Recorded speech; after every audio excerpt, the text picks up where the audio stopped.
A nurse is hired to care for a billionaire in a vegetative state. She performed various tasks, including changing his diapers. Everyone laughed, but one day, his wife would do something that would surprise them all. Before you listen, don't forget to subscribe to the channel. The soft rhythmic sound of the heart monitor filled the spacious room of the Thompson mansion. The cream silk curtains filtered the afternoon sunlight, creating a serene, almost ethereal atmosphere. In the center of the room, a state-of-the-art hospital bed contrasted with the luxurious decor. There, motionless, lay William Thompson, the tech magnate who, 6 months ago, had the world at his feet. Emily Carter adjusted the collar of her white uniform and took a deep breath before entering the room. The 28-year-old nurse, freshly graduated and full of ideals, couldn't imagine that this moment would change her life forever. "Good afternoon, Mr. Thompson," she said softly, approaching the bed. There was no response, as expected. William's eyes remained closed, his once expressive and lively face now an impassive mask. Emily began her routine, checking vital signs and adjusting the IV. Her movements were precise but gentle. She spoke to William as if he could understand every word, describing the sunny day outside and the latest news from the world he had left behind. "You know, Mr. Thompson, I read about your innovations in artificial intelligence. It's incredible how you foresaw the impact of technology on medicine. Who knows, maybe one of your inventions could help you now." A faint noise at the door interrupted Emily's monologue. She turned to find Elizabeth Thompson, William's wife, standing in the doorway. Tall, elegant, and with an icy gaze, Elizabeth was the epitome of Chicago sophistication. "I see you've already started, nurse." Elizabeth left the sentence hanging, raising a perfectly arched eyebrow. "Emily, ma'am." "Emily Carter." "Yes, Emily. I hope you're aware of the importance and discretion required for this job." The coldness in Elizabeth's voice made Emily instinctively straighten up. "Certainly, Mrs. Thompson. I assure you, I'll do my very best to care for your husband." Elizabeth approached the bed, her heels echoing on the marble floor.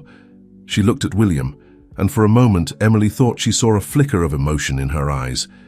But as quickly as it appeared, it vanished. "Well, I'll leave him in your hands then. If you need anything, Mrs. Margaret, the housekeeper, will be available. I'll be in my office." With that, Elizabeth left, leaving behind a trail of expensive perfume and an almost palpable tension. Emily exhaled the breath she hadn't realized she was holding. She turned her attention back to William, noticing for the first time the details of his face.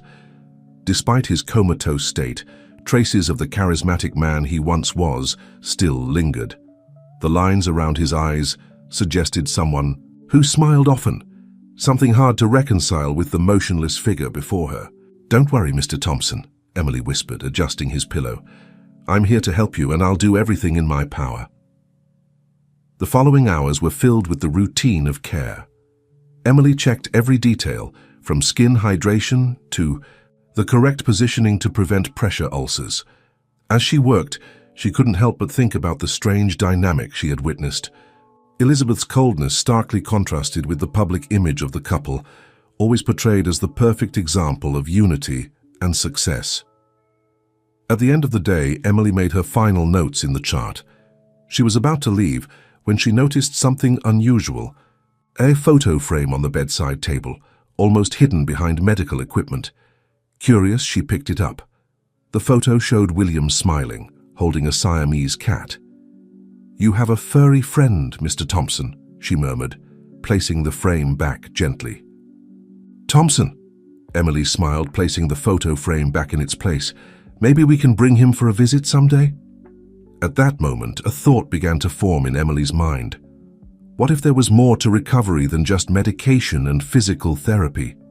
What if emotional stimuli could make a difference? With this idea taking root, Emily left the room determined to research more about alternative therapies and sensory stimulation for patients in a vegetative state. Little did she know that her dedication and creativity were about to set off. A series of events that would change not only William's life, but also the lives of everyone around him. As she descended the stairs of the mansion, Emily crossed paths with Mrs. Margaret, the housekeeper. The middle-aged woman offered her a warm smile. a welcome contrast after the cold encounter with Elizabeth. "How was your first day, my dear?" asked Margaret, her northeastern accent filled with kindness. "It was interesting," replied Emily, choosing her words carefully. "There's a lot of work to be done." Margaret nodded, understanding. "Mr. William is a good man. He deserves all the care in the world. You know, before the accident, this house was full of life. Parties, gatherings, always people coming and going. Now..." She left the sentence hanging, her gaze lost in memories. Emily felt a pang of curiosity. "Mrs. Margaret, have you worked here for a long time?" "Oh yes, my dear. I've been with the Thompson family for over 20 years. I saw William build his empire from scratch. A visionary man, always ahead of his time." The nurse hesitated for a moment before asking, "And Mrs. Elizabeth? How is she handling all of this?" Margaret's face tightened slightly. "Ah, Mrs. Elizabeth, well, everyone deals with grief in their own way, don't they? But don't be fooled by her coldness. Behind that facade, there's a woman in pain." Emily nodded, absorbing the information. She said goodbye to Margaret and left the mansion, her mind buzzing with ideas and questions. The contrast between the William from the stories, vibrant and full of life, and the motionless man in the hospital bed was shocking. As she walked to the bus stop, Emily made a silent promise to herself. She would do everything in her power to bring William back. In the days that followed, Emily immersed herself in her new routine. She arrived early at the Thompson mansion, always with a smile on her face and renewed energy. Her interactions with Elizabeth remained formal and distant, but she didn't let that shake her determination. A week after her first day, Emily decided to implement some of the ideas she had been researching. With Elizabeth's reluctant permission, she began introducing music into William's room. She started with soft classical compositions, filling the previously silent space with comforting melodies. "They say music can stimulate dormant areas of the brain, Mr. Thompson," Emily explained as she adjusted the volume. "Who knows, maybe it will awaken some memory in you." In addition to music, Emily introduced aromatherapy. Carefully selected essential oils were diffused in the room, creating a more welcoming and stimulating environment. She watched intently for any reaction, no matter how small. It was during one of these sessions that Emily noticed something. As a Mozart sonata played, William's fingers seemed to move slightly. It was an almost imperceptible movement, but she was sure of what she had seen. Excited, Emily recorded the occurrence in the medical chart. She knew she shouldn't get her hopes up, but she couldn't deny the flicker of optimism she felt. It was a start, no matter how small. As the days turned into weeks, Emily continued to refine her techniques. She introduced reading aloud, choosing everything from current news to excerpts from William's favorite books, information she discreetly obtained from Margaret. One afternoon, while reading an article about the latest advancements in artificial intelligence, a field in which William had been a pioneer, Emily noticed a subtle change in his heart rate. The monitor showed a slight acceleration, something that hadn't happened before. "Mr. Thompson, can you hear me?" she asked, leaning over the bed. There was no visible response, but Emily's heart raced at the possibility of progress. Encouraged by these small signs, Emily decided to take a bold step. She remembered the photo with the cat and asked Margaret about the animal. "Ah, Leo," Margaret sighed with a nostalgic smile. "He was Mr. William's darling. Unfortunately, since the accident, Mrs. Elizabeth thought it best to keep him away. She said it was too much excitement for him." Emily frowned, an idea forming in her mind. "Margaret, where is Leo now?" "With Mr. William's sister. She visits him from time to time, but she never brings the cat." Determined, Emily decided it was time for a serious conversation with Elizabeth. She found William's wife in her office, immersed in paperwork and with a tired expression she rarely let show. "Mrs. Thompson, may I speak with you for a moment?" Elizabeth looked up, her expression hardening instantly. "Yes, Emily, is there a problem with William?" "Actually, it's about an idea I had. I believe we could try something new to stimulate Mr. Thompson." Elizabeth leaned back in her chair, crossing her arms. "And what would that be?" Emily took a deep breath before continuing. "I'd like to suggest that we bring Leo in for a visit. The presence of a pet can have surprising therapeutic Effects. For a moment, Elizabeth's face softened as if a distant memory had been stirred, but soon the mask of indifference returned. "I'm not sure that's a good idea, Emily. William is in a very delicate condition." "I understand your concern, Mrs. Thompson, but I can assure you that I will take all necessary precautions. Besides, we've been seeing small signs of progress with the new therapies. Leo might be just the emotional stimulus Mr. Thompson needs." Elizabeth was silent for a few moments, her eyes fixed on a distant point. Finally, she let out a resigned, "Aye. Very well, Emily, you can try, but I want to be present when you bring the cat." Emily could barely contain her excitement. "Thank you, Mrs. Thompson. I promise you won't regret it." Leaving the office, Emily felt a wave of hope. Something told her this could be the key to waking William from his deep sleep. As she walked back to his room, her mind was already working on the details of the next step in her plan. The day dawned with a palpable sense of anticipation in the Thompson mansion. Emily arrived earlier than usual, her heart racing with the anticipation of what was to come. Today was the day Leo, William's Siamese cat, would return home after months of absence. As she prepared the room for the feline's arrival, Emily couldn't help but notice the subtle change in the atmosphere of the mansion. Even Mrs. Margaret seemed more lively, humming softly as she polished the furniture in the hallway. "It's as if the house is waking up from a long sleep, isn't it?" the housekeeper commented, a nostalgic gleam in her eyes. Emily nodded, sharing the sentiment. "I hope this brings a bit of life back, Mrs. Margaret, for all of us."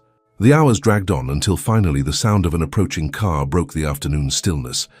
Emily rushed to the window, seeing a sleek black sedan park at the entrance. From the passenger seat emerged a woman she immediately recognized as Sophia, William's sister, thanks to the photos she had seen around the house. Sophia was the picture of casual elegance, her wavy brown hair framing a face that closely resembled William's. In her arms, she cradled a pet carrier, from which soft meows emanated. Emily descended the stairs, finding Elizabeth already at the door, her stiff posture betraying a mix of anxiety and reluctance. "Sophia," Elizabeth greeted, her voice softer than Emily had ever heard. "Thank you for bringing Leo." The two women embraced briefly, a gesture that seemed more formal than affectionate. Sophia then turned to Emily, a warm smile lighting up her face. "You must be Emily. I've heard so much about you and your work with my brother. You don't know how grateful I am." Emily blushed slightly, surprised by the recognition. "It's a pleasure to meet you, Mrs. Sophia. I'm just doing my best for Mr. Thompson. Please call me Sophia, and I'm sure your best is exceptional considering the progress Elizabeth has told me about." Emily shot a surprised glance at Elizabeth, who averted her eyes, seemingly uncomfortable with the indirect praise. "Well," Elizabeth interjected, "I think we should go upstairs. William is waiting." The group ascended the stairs, the sound of Leo's meows echoing through the house. As they entered the room, Emily immediately noticed a subtle change in William. Though his eyes remained closed, there was an almost imperceptible tension in his face, as if he were trying to hear something distant. Sophia placed the carrier on the floor and carefully opened the door. For a moment, nothing happened. Then slowly, a curious nose appeared, followed by a pair of piercing blue eyes. Leo emerged cautiously, his silky fur gleaming under the soft light of the room. The cat looked around, sniffing the air, until his eyes landed on the motionless figure in the bed. What happened next left everyone breathless. With a soft meow, Leo gracefully leaped onto the bed, approaching William. The feline gently touched the man's face with his paw, as if checking if it was really him. And then, to everyone's astonishment, William's hand moved. It was a slow, almost imperceptible movement, but undeniable. His fingers curled slightly, as if trying to reach the soft fur of the cat. Emily was the first to react, rushing to the side of the bed to check William's vital signs. His heart was beating faster, and there was increased brain activity on the monitor. "This is incredible," she whispered, barely containing her emotion. Elizabeth, who had been observing the scene with a mix of shock and disbelief, approached hesitantly. "William," she called, her voice trembling slightly, "can you hear me?" There was no verbal response, but William's fingers moved again, this time more noticeably. Leo, seemingly satisfied with the reaction, settled beside his owner, purring softly. Sophia, with tears in her eyes, held her brother's hand. "We're here, Will, all of us," and Leo came back too. The room fell silent, except for the constant purring of the cat and the rhythmic beeping of the monitors. It was as if everyone was holding their breath, waiting for the next miracle. Emily, recovering from the initial shock, began conducting a series of quick tests. She checked William's pupils, his response to auditory and tactile stimuli. Though there were no drastic changes, there was definitely more reactivity than at any point since she had started caring for him. "This is significant progress," she explained, turning to Elizabeth and Sophia. "I don't want to create false hope, but this response is very encouraging. I suggest we keep Leo close, if possible, and monitor closely over the next few hours and days." Elizabeth, who usually maintained a facade of composure, seemed visibly shaken. Her gaze alternated between William and the cat, as if she couldn't believe what she was seeing. I don't know what to say," she murmured, her voice choked. Maybe we were too quick to send Leo away." Sophia placed a comforting hand on her sister-in-law's shoulder. "Don't blame yourself, Elizabeth. We were all doing what we thought was best at the time. What matters is that we have new hope now." Emily observed the interaction between the two women with interest. It was clear there was a complicated history. Their layers of shared emotions and experiences she was only beginning to glimpse. The following hours were filled with intense observation and care. Emily adjusted her procedures to accommodate Leo's presence, ensuring the cat didn't interfere with the medical equipment, but allowing him to stay close to William. As the afternoon turned into evening, Elizabeth and Sophia took turns by the bedside, speaking softly to William, sharing memories and words of encouragement. Emily noticed that for the first time since she had started working there, Elizabeth showed genuine vulnerability, her eyes often welling up as she watched her husband. Around midnight, when exhaustion began to weigh on everyone, something extraordinary happened. William, who had until then shown only subtle movements, opened his eyes. It was a brief moment, his eyes opening for just a few seconds before closing again, but it was enough to send a wave of shock through the room. "He woke up!" exclaimed Sophia, squeezing her brother's hand. "William, can you hear us?" Elizabeth, who had been dozing in a nearby chair, jumped up. What happened?" Emily was already by the bed, conducting a quick series of checks. "His eyes opened for a moment," she explained, trying to maintain professional calm despite her own excitement. "It's a very positive sign, but we need to be cautious. It may take time before there's full awareness." The following hours were an emotional roller coaster. William opened his eyes a few more times, each episode lasting a little longer than the last. Though there was still no verbal response or clear recognition, it was evident that something fundamental had shifted in his condition. Leo remained a constant presence, sometimes dozing beside William, other times watching intently every movement in the room. It was as if the cat understood the importance of the moment, keeping a silent vigil over his owner.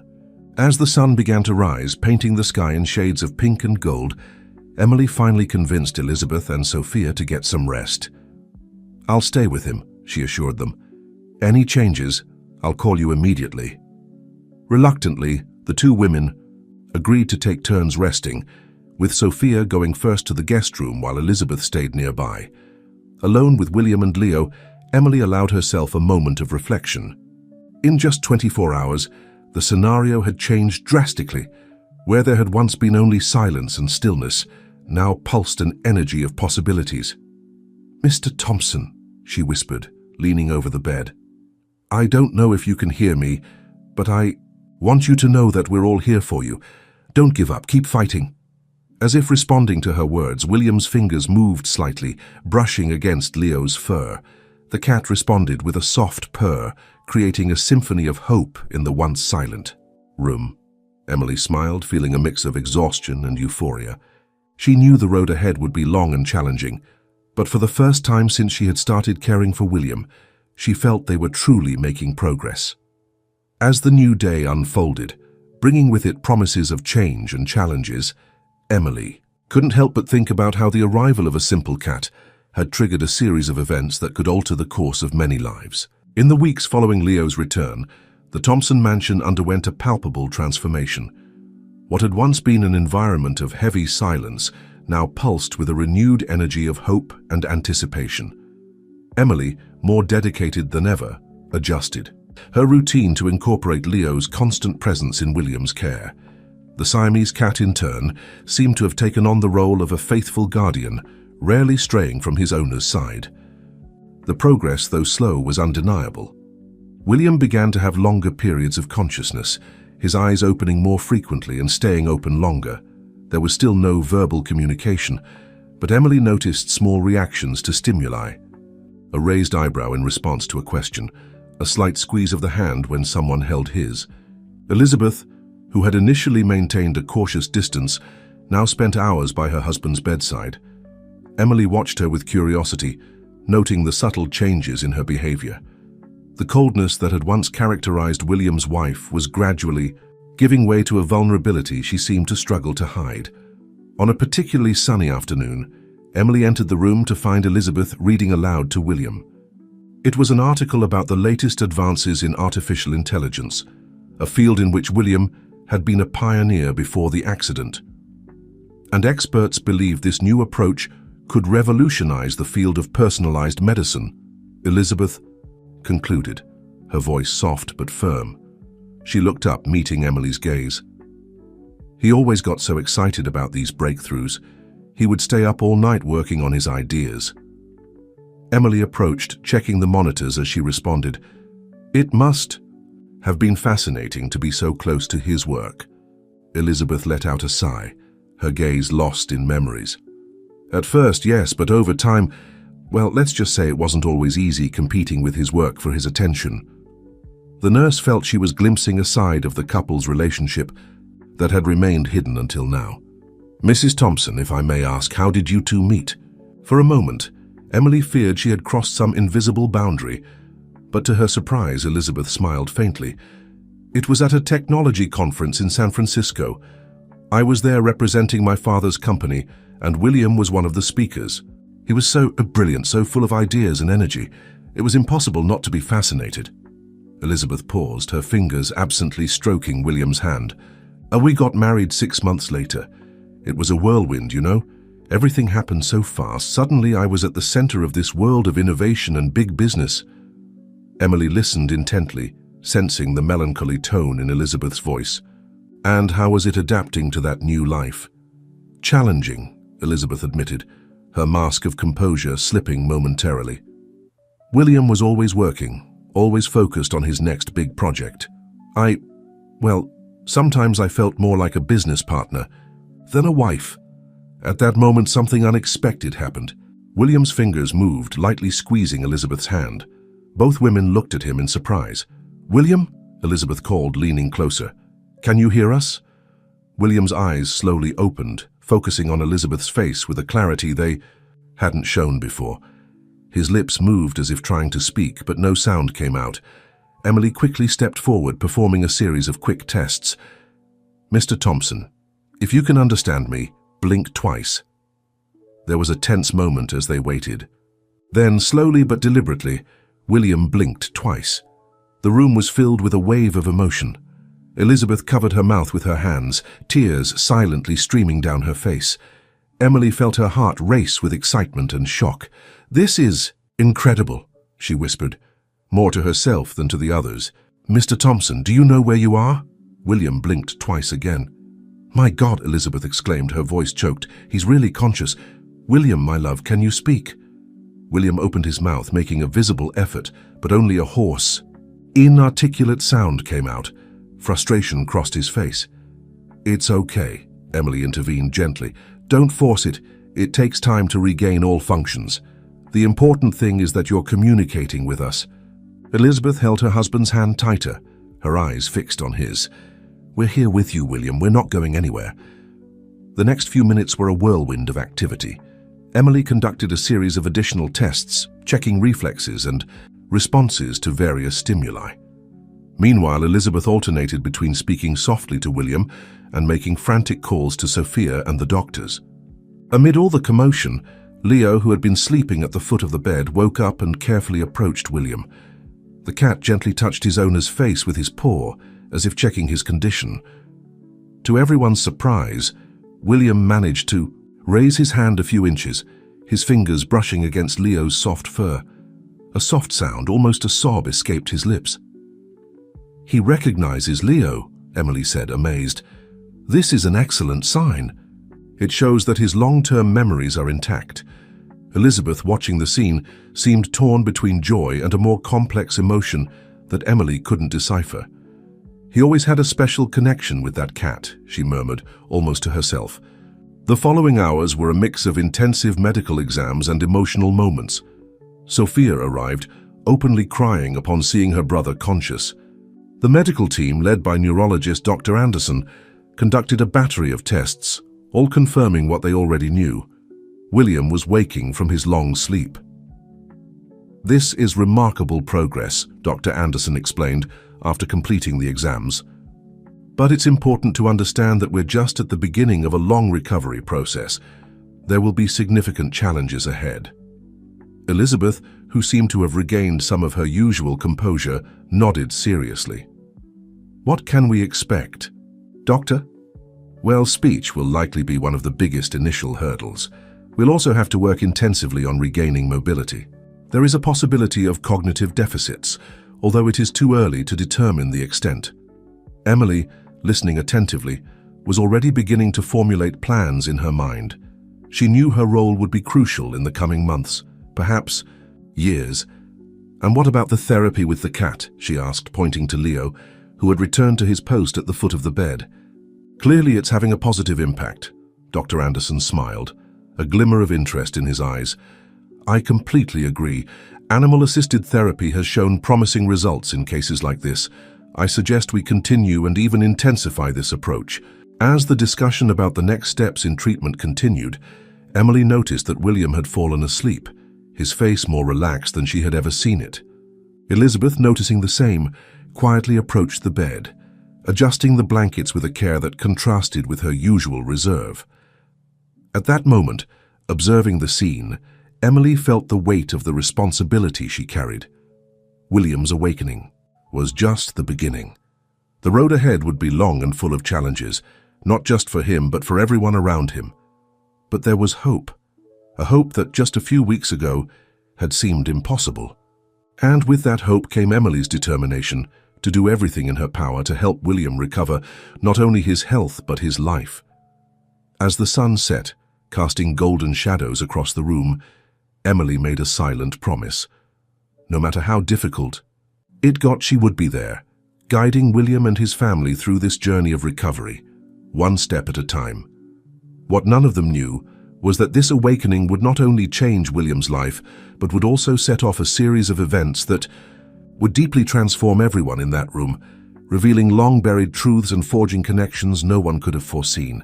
The weeks following William's awakening were intense and challenging. The Thompson mansion, once a place of silence and contained expectation, now buzzed with renewed energy.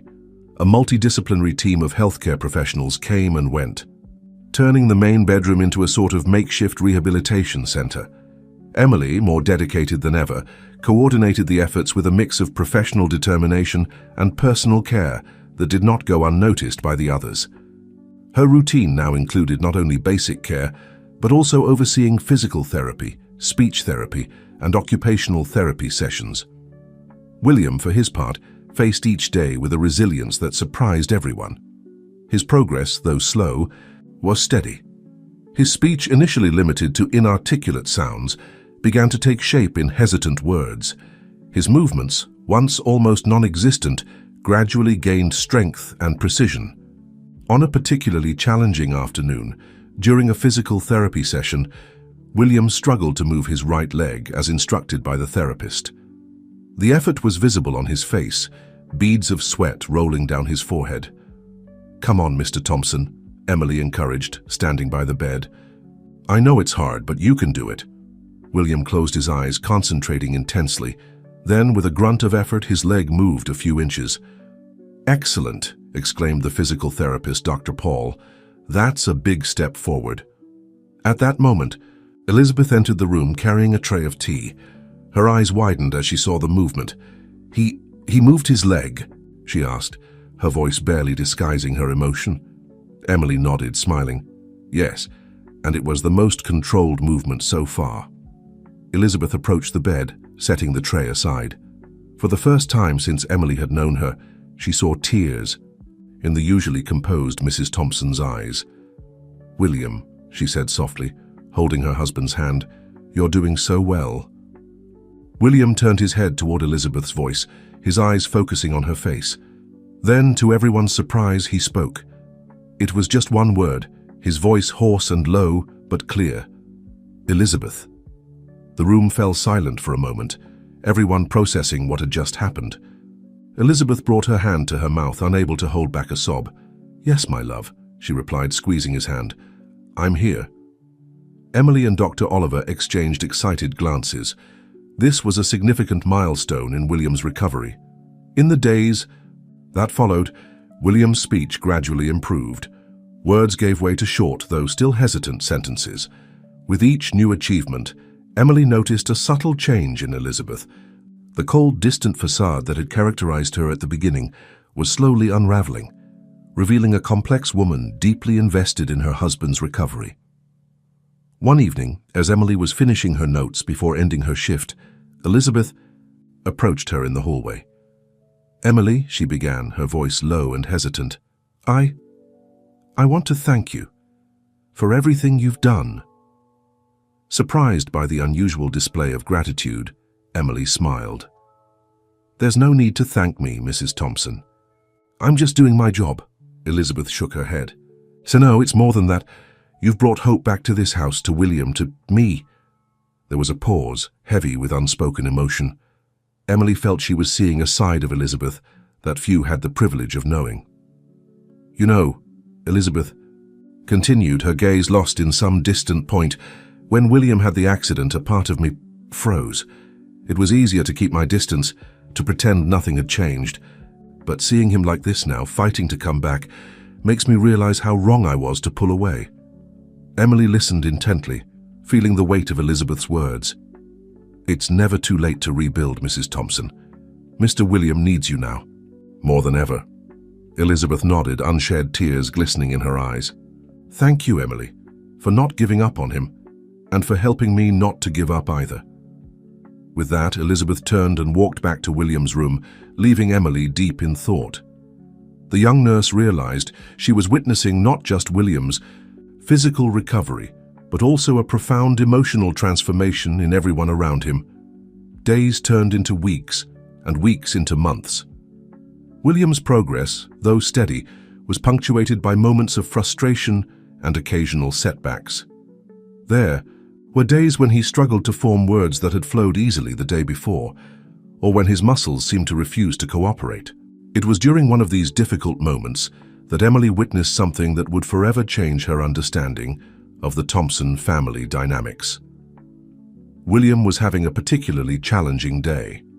After an exhausting speech therapy session, he seemed to be at the end of his patience. Frustrated by his inability to clearly express his thoughts, he suddenly burst into tears of anger and despair. Elizabeth, who was present, was visibly shaken by her husband's emotional outburst. For a moment she seemed to freeze, unsure of how to react. Then, to Emily's surprise, Elizabeth sat on the edge of the bed and pulled William into a tight embrace. "It's okay, my love," she whispered, her voice choked. "You don't have to be strong all the time. We're in this together, remember?" William, still sobbing, clung to her as if his life depended on it. It was a moment of pure, raw vulnerability, something Emily suspected was rare for both of them. I'm so sorry," William managed to say between sobs. "For everything. For work, for the distance, and for not being the husband you deserved." Elizabeth stepped back slightly, holding William's face in her hands. "No, William. I'm also to blame. I could have fought harder for us, could have made more of an effort to understand your world, but now we have a second chance, and I promise I won't waste it." Emily, feeling almost like an intruder in this intimate moment, quietly slipped out of the room, Her heart was heavy with the realization of how deeply William's accident had affected not only his physical health, but the very fabric of his relationship with Elizabeth. That night, as she finished her notes, Emily reflected on everything she had witnessed. William's recovery journey was turning out to be much more than just a physical battle. It was an opportunity for healing on all levels: body, mind, and relationships. What the future held for the Thompsons was still uncertain. The road ahead would be long and undoubtedly filled with more challenges. But Emily felt a wave of optimism. She had seen the power of love and dedication overcome seemingly insurmountable obstacles. As she closed her notebook, Emily made a silent promise to herself. She would continue to be not just a caregiver for William, but a support for the entire Thompson family on this journey of rediscovery and reconnection. What she didn't know was that her own role in this story was about to become far more complex than she had ever imagined. The weeks ahead would bring revelations and challenges that would test not only her professional skills, but also her emotional limits. Autumn arrived at the Thompson mansion, painting the gardens in golden and reddish hues.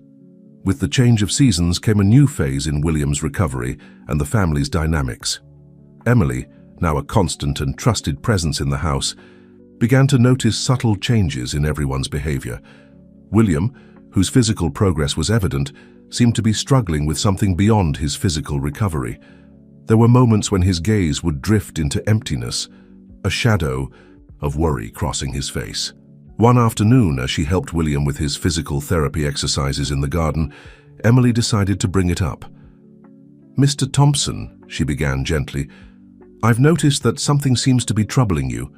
Would you like to talk about it?" William hesitated, his eyes fixed on a distant point. When he finally spoke, his voice was low and heavy with emotion. "Emily, there are things from my past, decisions I made. I fear that as I regain my life, I might lose everything again." Intrigued and concerned, Emily sat beside him on the garden bench. "What do you mean, Mr. Thompson? What could be so serious?" William sighed deeply, closing his eyes for a moment. "Before the accident, I was about to make a revelation that would change everything. Something about my company, about me. And now with Elizabeth and I reconnecting, I fear the truth might destroy everything again." Emily felt the weight of William's words. It was clear he was carrying a heavy burden, something that went beyond his physical condition.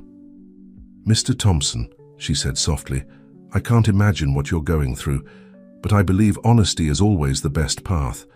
Mrs. Thompson has shown incredible love and dedication during your recovery. Perhaps she's more prepared to hear the truth than you think." William nodded slowly, a mix of fear and determination in his eyes. "You're right, Emily.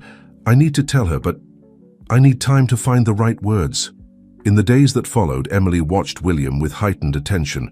She noticed the whispered conversations between him and Sophia, his sister, which seemed to abruptly stop whenever someone approached. The tension in the air was palpable, like the calm before a storm.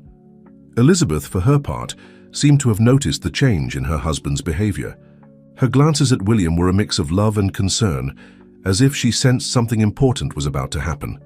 One night, while Emily was making her nightly rounds, she heard voices coming from William's office. Normally, she would have moved on, respecting the family's privacy, but something about the urgency in the whispers made her stop. "William, are you sure about this?" It was Sophia's voice, tense and worried. Revealing this now could put everything at risk. "I have no choice, Sophia," William replied, his voice firmer than Emily had heard in months. "I can't build a new beginning on lies and secrets." There was a pause, and then Sophia spoke again, her voice softer. "What about the company? The jobs of thousands of people?" "That's why we need to act now," William said. "There's still time to fix things, to do what's right. But Elizabeth needs to know first. She deserves to know the truth before everything comes out." Emily quietly stepped away, her mind spinning with possibilities. What could be so serious that it threatened not only William and Elizabeth's relationship, but also their company? The following days were tense. Emily could feel that something important was about to happen, but she kept discreetly to the side, focused on her professional duties. It was on a Thursday night that everything came to a head. Emily was finishing her shift when she heard a scream coming from the master bedroom. Rushing there, she found a scene she would never forget. Elizabeth was standing pale as a ghost, holding a set of papers. William was sitting on the bed, his face a mask of anguish and regret. "How could you?" Elizabeth shouted, her voice trembling with anger and pain. "All this time, our entire life together, was it all based on a lie?" William tried to stand, reaching out to her. "Elizabeth, please let me explain. I never meant to—" But Elizabeth recoiled as if his touch might burn her. "Don't you dare come near me. You've ruined everything. Our life, our reputation, the future of thousands of people." It was at this moment that Elizabeth noticed Emily standing in the doorway. For a moment, their eyes met, and Emily saw in them a mix of pain, betrayal, and a silent plea for help. "Emily," Elizabeth said, her voice almost a whisper, "please help me pack my things. I can't stay here another minute." Caught off guard, Emily hesitated. Her professional instinct told her to remain neutral, but her heart broke at the evident suffering of both. "Mrs. Thompson," she began cautiously, "perhaps it would be better—" But Elizabeth interrupted her, her voice now firm. "No, Emily. There's nothing more to say. Not now." With one last look of disdain at William, Elizabeth left the room, leaving behind a deafening silence. Emily found herself torn between following Elizabeth and staying with William, who seemed on the verge of a breakdown. Choosing professional duty, she approached William to check his vitals. "Mr. Thompson," she said softly, "are you okay? Do you need anything?" William looked at her, his eyes filled with tears. "I've ruined everything, Emily. Everything I built, everything I loved. It's over." At that moment, Emily realized she was at the center of a storm that went far beyond her role as a nurse. William's secrets, whatever they were, had the power to shake not only his family, but potentially the business world and the lives of countless people. As night fell over the Thompson mansion, Emily knew the coming days would be crucial. She would have to navigate carefully between her professional duty and the emotional involvement she had inevitably developed with the family. What she didn't know was that her own role in this story was about to become much more complex. William's revelations would trigger a series of events that would test not only her professional ethics, but also her own moral convictions. As the scandal unfolded, Emily found herself at the epicenter of a storm that threatened to engulf not only the Thompsons, but everyone around them. And amid it all, she would have to make choices that would define not only the family's future, but also her own. The days following William's explosive revelation were a whirlwind of emotions and chaos at the Thompson mansion. Elizabeth, true to her word, had left that same night, taking only a small suitcase and leaving behind a void of uncertainty and pain.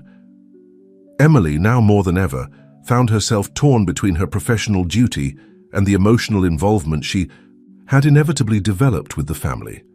William, devastated by Elizabeth's departure and the weight of his own secrets, seemed to have regressed in his recovery. On a particularly tense morning, Emily entered William's room to find him sitting on the bed staring out the window. His eyes, once full of determination, now seemed empty and distant. "Good morning, Mr. Thompson," she said softly, approaching to check his vitals. "How are you feeling today?" William turned slowly to her, a sad smile playing on his lips. "Like a man who destroyed everything he loved, Emily. Like someone who doesn't deserve a second chance." Emily's heart tightened at his words.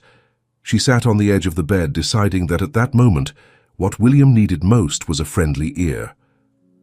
"Mr. Thompson," she began hesitantly, "I know it's not my place to ask, but what exactly happened? What could be so grave as to cause all this?" William sighed deeply, closing his eyes for a moment. When he opened them again, there was a resolve in his gaze. "You deserve to know, Emily. After everything you've done for me, for this family, you deserve the truth." He paused, as if gathering courage, and then began his confession. "A few years ago, when my company was on the verge of a revolutionary breakthrough in artificial intelligence, I did something unforgivable. I falsified crucial research results." Emily felt her stomach sink. The implications of what William was revealing were enormous. "At first," he continued, his voice trembling slightly. It was just a small adjustment to the data, something to attract more investors to buy us more time. But one lie led to another, and before I knew it, the entire foundation of my company, the empire I built, was based on fraud. Tears began to stream down William's face as he went on. The worst part is that I convinced myself I was doing it for the greater good, that eventually, with enough time and resources, we could turn the lie into reality. But the truth is, I was just protecting my ego, my reputation. Emily listened in silence, struggling to process the magnitude of what she was hearing. Part of her wanted to comfort William, to tell him everything would be okay. But another part was horrified by the ethical and legal implications of his actions. "And Elizabeth?" she dared to ask. "Did she know nothing about this?" William shook his head sadly. "No, I kept Elizabeth completely in the dark. I thought I was protecting her, but in truth I was just being a coward. She dedicated her life to me, to our company, believing in a lie." A heavy silence fell over the room. Emily tried to reconcile the broken man before her with the tech magnate everyone admired. It was a painful lesson in how appearances could be deceiving. "Mr. Thompson," she finally spoke, carefully choosing her words, "what do you intend to do now?" William raised his gaze, a renewed determination shining in his eyes.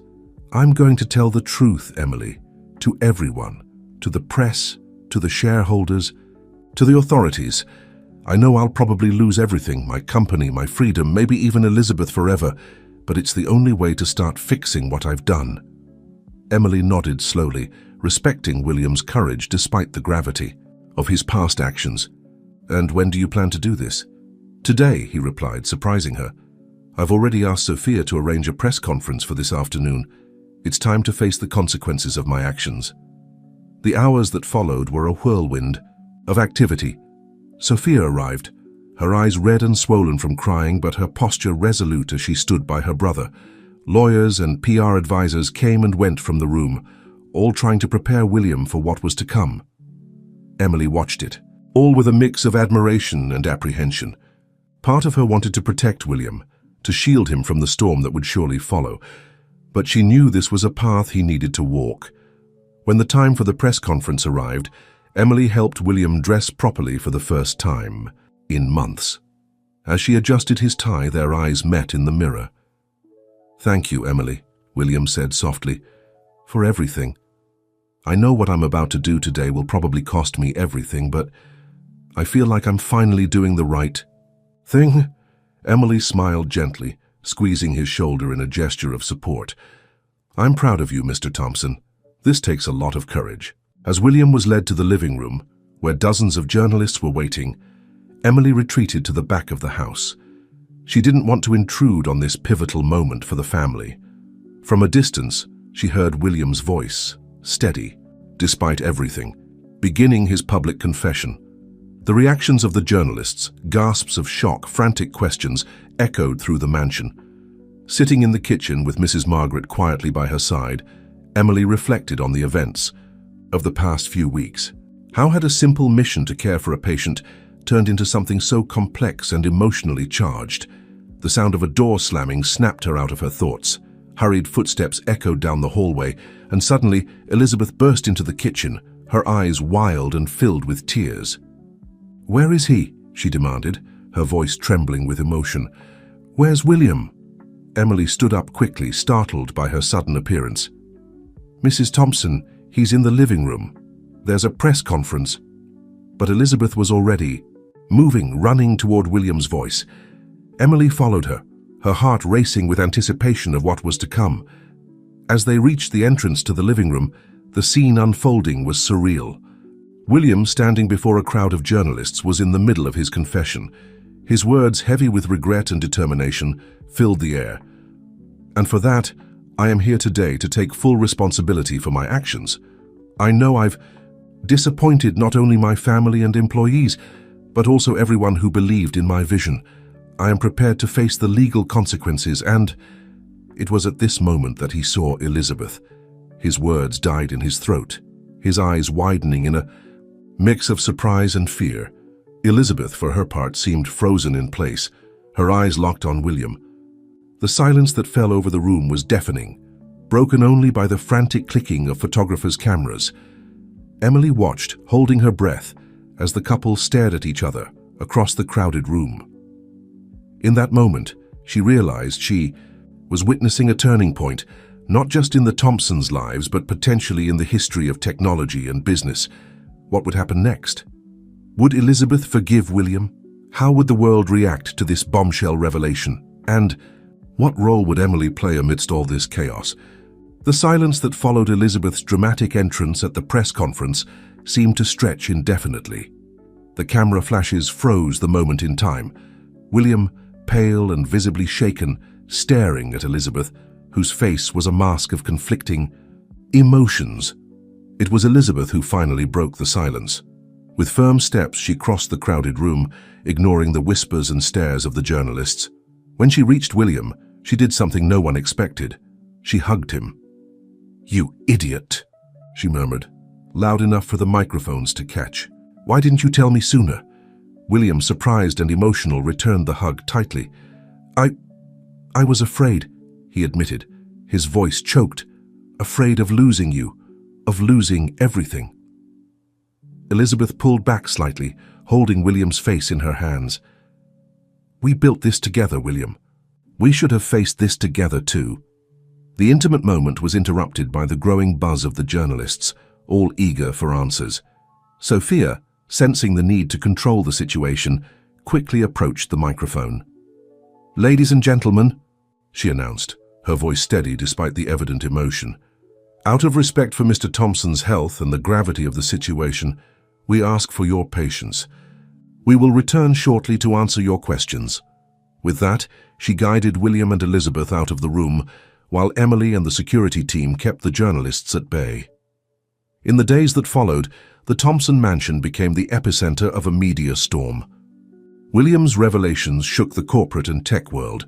Stocks plummeted, business partners distanced themselves, and a federal investigation was immediately launched.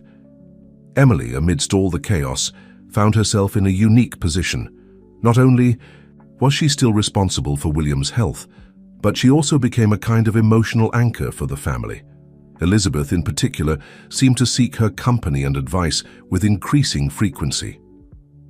One afternoon, while William rested after her grueling series of testimonies to the authorities, Elizabeth invited Emily for tea in the garden. Autumn was at its peak, and the golden leaves danced in the wind, creating a surprisingly serene scene, in contrast to the turmoil of the past weeks. "Emily," Elizabeth began, her voice tired but determined, "I want you to know how much we appreciate everything you've done, not just for William, but for all of us." Emily smiled gently, stirring her cup of tea. "It's my job, Mrs. Thompson. I'm here to help." Elizabeth shook her head. "No, it's more than that, and you know it. You've become part of this family, Emily, and that's why I need your advice." Surprised, Emily straightened in her chair. "My advice?" "Yes," Elizabeth sighed, looking at the horizon. "William and I, we're considering selling the company, using the money to reimburse investors, pay fines, fund legitimate research that might somehow compensate for the damage done. But I'm afraid of what this will mean for the employees, for the legacy we've built." Emily pondered for a moment, carefully weighing her words. "Mrs. Thompson, I'm no business expert, but I believe that sometimes, to rebuild, you must first completely dismantle. Perhaps this is the opportunity to start over, to build something new and truly ethical from the ground up." Elizabeth nodded slowly, a glimmer of determination appearing in her eyes. "You're right, Emily. We can't cling to the past. It's time to look to the future." In the weeks that followed, the Thompson family embarked on a journey of transformation. The sale of the company was announced, sending shockwaves through the market. William and Elizabeth, together, faced hearings, negotiations, and the relentless press. To the surprise of many, including Emily, the couple emerged from this ordeal stronger and more united than ever. Adversity, instead of driving them apart, seemed to have reconnected them in a profound and meaningful way. One day, while helping William with his physical therapy exercises, Emily couldn't help but notice a change in him. There was a lightness in his movements, a sparkle in his eyes that she hadn't seen in a long time. "You know, Emily," he said, pausing to catch his breath, "for years I lived in fear of being exposed, fear of losing everything. But now that I've lost almost everything, I feel free." Emily smiled, helping him sit up. "It's interesting how sometimes we need to lose something to gain something even greater, isn't it?" William nodded thoughtfully. "Exactly. I lost my company, my reputation, and I'll probably face legal consequences, but I've regained my integrity, my marriage, and a chance to truly make a difference." It was at this moment that Elizabeth entered the room carrying a stack of papers. Her face lit up when she saw William and Emily. "I have news," she announced, a genuine smile on her lips. "The sale of the company has been finalized, and guess what? The new leadership has agreed to keep most of the employees and continue with the legitimate research we were developing." William let out a sigh of relief. "That's wonderful, Elizabeth. At least they won't suffer because of my actions." Elizabeth sat down beside him, taking his hand. "It's not just your actions, William. We're a team, remember? In good times and bad." Emily watched the scene with a mix of joy and a tinge of sadness. Joy at seeing the couple reunited and facing challenges together. Sadness because she knew her time with the Thompsons was coming to an end. As if reading her thoughts, Elizabeth turned to her. "Emily, there's something else we want to discuss with you." William nodded, a mysterious smile on his face. "Yes, we have a proposal for you, one that we hope could be the start of a new chapter for all of us." Emily felt her heart race. What could the Thompsons have in mind? As she waited for them to elaborate, she couldn't help but reflect on how her life had changed since she first walked into that mansion.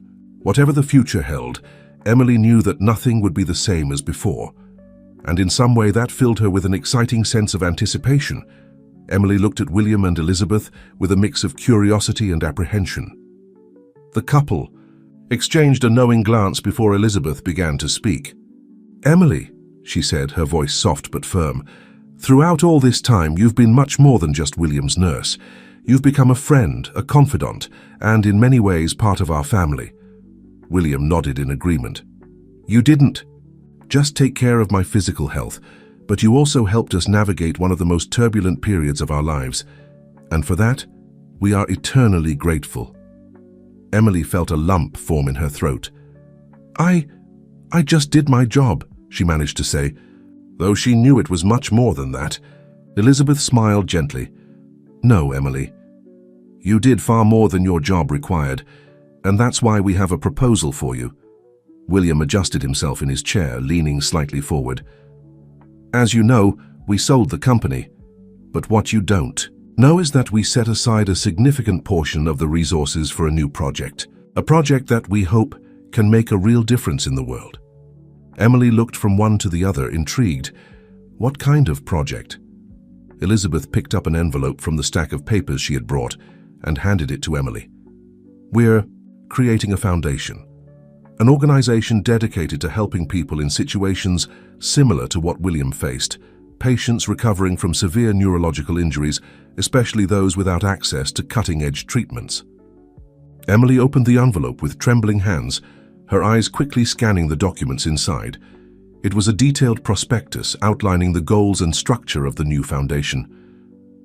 "This is incredible," she murmured, genuinely impressed by the scope and ambition of the project. William smiled, a spark of enthusiasm in his eyes that Emily hadn't seen since before the scandal. "And we want you to be a part of it, Emily, not just as a nurse, but as one of the leaders of the project." Emily felt as if the air had been sucked out of the room. "Me? But why? I don't have experience managing foundations or—" Elizabeth gently interrupted her. "You have something far more valuable, Emily. Practical experience, genuine compassion, and a deep understanding of the needs of patients and their families. Plus, you've proven yourself capable of thinking outside the box and implementing innovative solutions." William agreed. "Your work with me, especially the introduction of alternative therapies like music and Leo's presence, showed that you understand recovery goes far beyond conventional medical treatment." Emily was silent for a moment, absorbing it all. It was an incredible opportunity, a chance to make a real difference in the lives of many people, but it also meant a drastic change in her own life. I don't know what to say, she finally managed to speak. It's a wonderful proposal, but also intimidating. It would be a huge responsibility. Elizabeth took Emily's hand, squeezing it gently. We understand it's a big decision. We don't expect an immediate answer. We want you to think about it, consider it carefully, William added, and know that regardless of your decision, you'll always have a special place in our lives. Your work here is complete, Emily. You helped me recover not just my health, but also my integrity and my marriage. Now it's time to think about your own future. Emily nodded, feeling a wave of conflicting emotions: gratitude for the opportunity, fear of the unknown, sadness at leaving behind the work and the people who had become so important to her. Can I have a few days to think about it? She asked. Of course, Elizabeth replied promptly. Take all the time you need. In the meantime, how about we start planning your transition? Regardless of your decision about the foundation, I think we all agree you deserve a break after everything you've been through with us. The following days were a whirlwind for Emily. While helping to train the new nurse who would take over William's care, she couldn't help but reflect on everything she had experienced over the past months. Walking through the mansion gardens one afternoon, Emily found herself mentally revisiting every crucial moment of her journey with the Thompsons. The first day, when she faced Elizabeth's initial disdain, the small victories in William's recovery, the tense moment of the secret's revelation, the emotional reconciliation of the couple. Sitting on a bench near the lake, she watched the ducks swimming peacefully, seemingly unaware of the dramatic changes that had occurred around them. Thinking about the proposal, a familiar voice pulled her from her reverie. It was Sophia approaching with 2 steaming cups of tea. Emily smiled, accepting the offered cup. Is it that obvious? Sophia sat beside her, letting out a soft sigh. You have that look, the same one William used to have when he was about to make an important decision. They sat in silence for a moment, sipping their tea and observing the autumn landscape. You know, Sophia finally said, when William had the accident, I thought our family would never be the same, and in a way it isn't. But thanks to you, Emily, we've found a new normal. A better one, I'd say. Emily felt her cheeks flush. With the compliment. I just did what I thought was right. Sophia shook her head, a gentle smile on her lips. No, you did much more than that. You reminded us of the importance of honesty, compassion, and forgiveness. You brought William back not just physically, but emotionally. Emily reflected on those words, feeling the weight of the decision ahead. What if I can't do the same? For others, what if I disappoint everyone at the foundation? Sophia placed a comforting hand on Emily's shoulder. The fear of failure is natural, Emily. But think about everything you've already accomplished here. You've faced challenges many would have considered impossible. The foundation would just be the next step in your journey to make a difference. Sophia's words resonated deeply with Emily. She remembered all the times she had doubted herself since she began working with the Thompsons, and how each challenge overcome had strengthened her.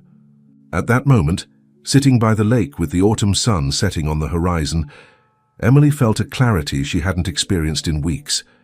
She knew what she needed to do. Standing up, she turned to Sophia with a determined smile. I think it's time for me to have a conversation with William and Elizabeth. Sophia nodded, a glimmer of approval in her eyes. Go ahead. They're waiting for you. As Emily walked back to the mansion, her heart raced with a mix of nervousness and excitement. She didn't know exactly what the future held, but she was ready to embrace the challenge. What she didn't know was that her decision would not only change her own life, but would also touch the lives of countless others in the years to come. The journey that had begun in a quiet room, caring for a man in a vegetative state, was about to transform into something far greater than she could have ever imagined. William's office, once a sanctuary of business and technological innovation, now emanated a different atmosphere.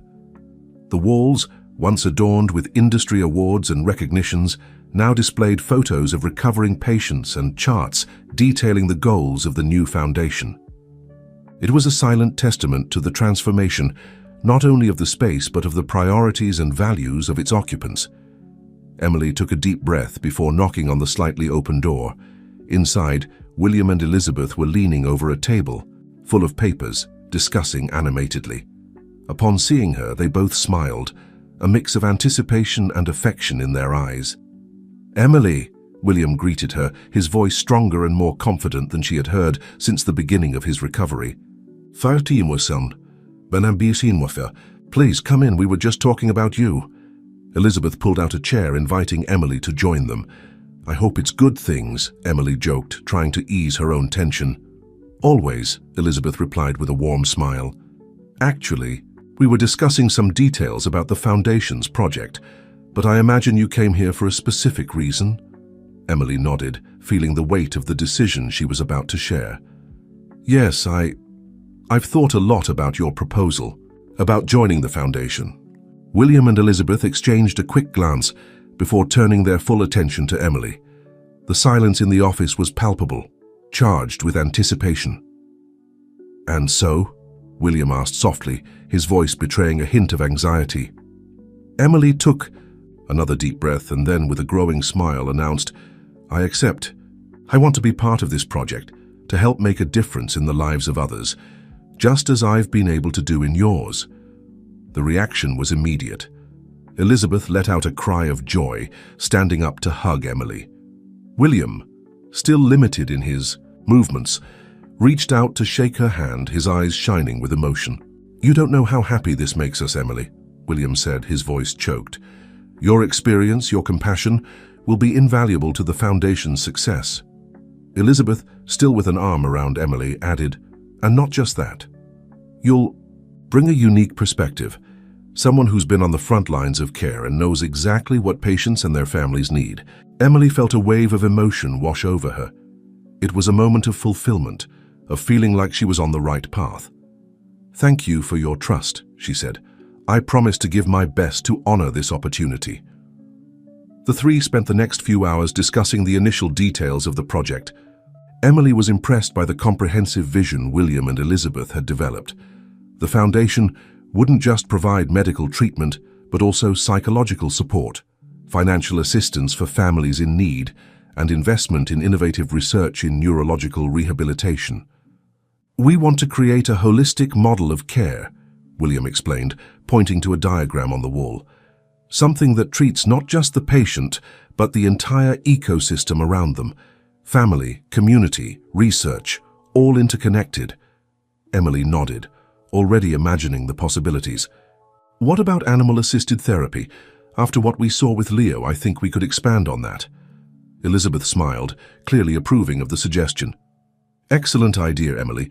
In fact, we were already thinking about establishing partnerships with animal-assisted therapy organizations. Your experience in that area will be crucial." As the night progressed, the outlines of the future began to take shape more clearly. Emily felt a mix of excitement and apprehension. It was a new chapter in her life, a leap into the unknown, but one that promised growth and fulfillment. When they finally decided to wrap up the meeting, it was past midnight. William, visibly tired but with a gleam of satisfaction in his eyes, stood up with Elizabeth's help. "Well, I think it's time to rest," he said. "We have a long road ahead, but with this team, I feel like we can achieve something truly special." Elizabeth agreed, adding, "And Emily, don't worry about the practical details of the transition. We'll take care of everything. Your new contract, accommodations if you need to move, everything necessary so you can focus entirely on this new challenge." Emily felt a wave of gratitude. "I don't know how to thank you for this opportunity." William smiled, placing a hand on her shoulder. "No need for thanks. You've already done more for us than we could ever repay. This is just the beginning of a new journey together." As she walked back to her room that night, Emily reflected on the path that had brought her here. From a young, newly graduated nurse to a key player in a project that could change countless lives.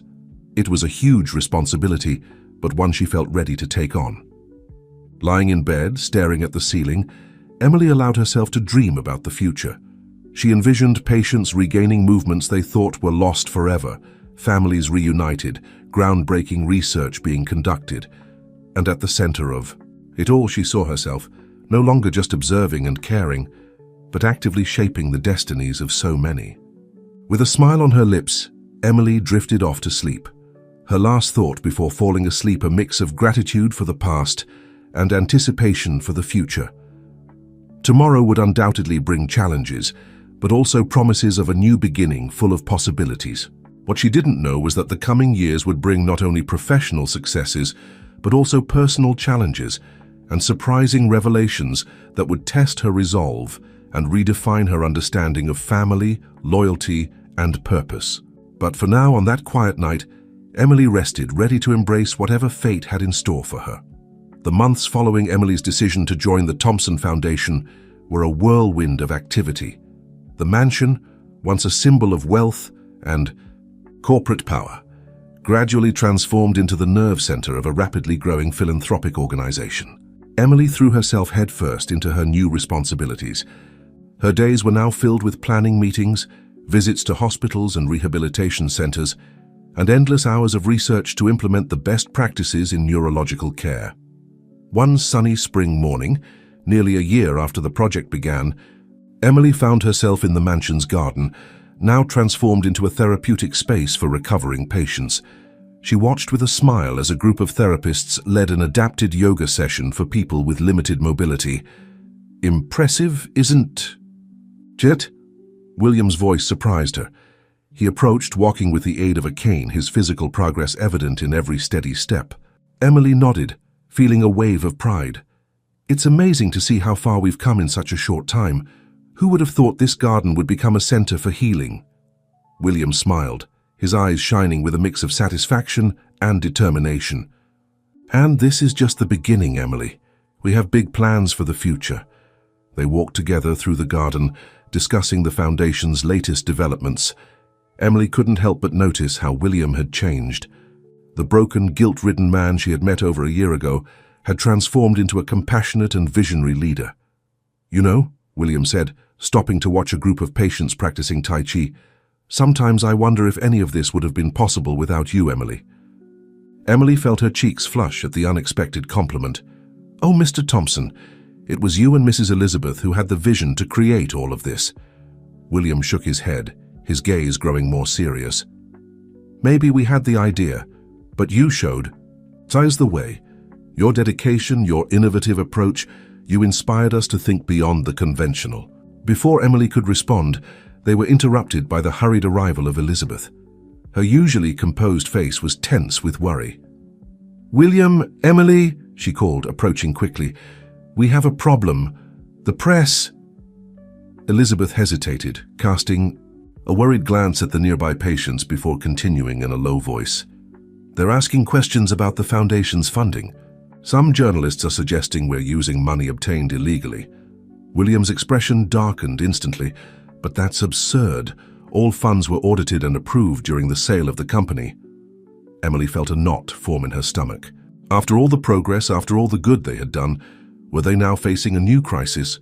"What can we do?" she asked, her practical tone masking her growing anxiety. Elizabeth sighed, running a hand through her hair in a rare gesture of frustration. "For now, we need to be transparent. I suggest a press conference. Show all our financial records. Make it clear we have nothing to hide." William nodded slowly, his expression a mix of determination and weariness. "You're right, as always. Emily, we'll need your help to prepare the presentation. Your first-hand knowledge of the programs and your history with the foundation will be crucial." Emily felt the weight of responsibility settle on her shoulders. This wasn't just another professional challenge. It was a test of everything they had built together. The days that followed were a frantic race against time. Emily worked tirelessly alongside William and Elizabeth, preparing documents, rehearsing statements, and anticipating possible questions from the press. The nights dragged on until dawn, with the trio often falling asleep on piles of papers in the office. On the eve of the press conference, Emily found herself alone in the garden, seeking a moment of peace amidst the chaos. The moonlight bathed the flowers in a silvery light, creating an almost ethereal scene. "Can't sleep?" Sophia's soft voice pulled her from her thoughts. Emily turned, offering a tired smile. "I think I'm too nervous to sleep." Sophia joined her on the bench, offering a cup of hot tea. "It's understandable. You three have been carrying a huge burden these past few days." They sat in silence for a moment, sipping the tea and contemplating the night garden. "You know," Sophia finally spoke, her voice filled with emotion, "when William had the accident, I thought our family would never be the same. And in a way, it isn't. But thanks to you, Emily, we've found a new purpose, a new way of being a family." Emily felt tears forming in her eyes. "I just did what I thought was right." Sophia took Emily's hand, squeezing it gently. "You did much more than that. You showed us that it's possible to start over, that it's possible to turn tragedy into something beautiful and meaningful." Sophia's words deeply touched Emily. In that moment, under the starry sky, she felt a renewal of her determination. It didn't matter what the press or the outside world thought. The work they were doing was real. It was important, and it was worth fighting for. "Thank you, Sophia," Emily said softly. "I think I needed to hear that." With a final hand squeeze and an encouraging smile, Sophia said goodbye, leaving Emily alone with her thoughts. The young nurse, now a key figure in the Thompson Foundation, looked up at the sky, feeling a mix of gratitude for the journey so far and determination for the challenges yet to come. As she walked back to the house, Emily made a silent promise to herself and to all those the Foundation helped. No matter what happened at the press conference the next day, she would fight with all her strength to protect and expand the work they had started. What Emily didn't know was that the press conference would be just the beginning of a series of events that would test not only the integrity of the Foundation, but also the bonds she had formed with the Thompsons. The future held surprises, revelations, and challenges that no one could predict, but that would shape the destiny of everyone involved in profound and unexpected ways. The morning of the press conference dawned grey and rainy, as if the sky itself reflected the tension hanging over the Thompson mansion. Emily woke up early after a restless night of intermittent sleep. As she prepared, she mentally rehearsed answers to possible tough questions that might arise. The mansion's foyer, transformed into an improvised press room, buzzed with the nervous energy of journalists and photographers. Emily watched from a corner, feeling her heart race as the moment approached. William and Elizabeth entered, both projecting an image of confidence and composure that Emily knew was partly a facade. She could see the tension in William's shoulders, the slight tremor in Elizabeth's hands. "Good morning, everyone," William began, his voice steady despite the pressure. "We thank you for being here today. We are here to address the recent speculations about the funding of the Thompson Foundation and to reaffirm our commitment to transparency and integrity." For nearly an hour, William and Elizabeth presented the Foundation's accounts in detail, explaining each source of funding and each expense. Emily watched, admiring the clarity and honesty with which they faced the sometimes aggressive questions from the journalists. Then a question caught everyone off guard. "Mr. Thompson," a journalist stood up, his tone accusatory, "we have information that a former employee of your old company claims to have evidence that you continued unethical practices even after the initial scandal. How do you respond to these allegations?" A heavy silence fell over the room. Emily felt her stomach sink, watching the color drain from William's face. Elizabeth, beside him, seemed equally shocked.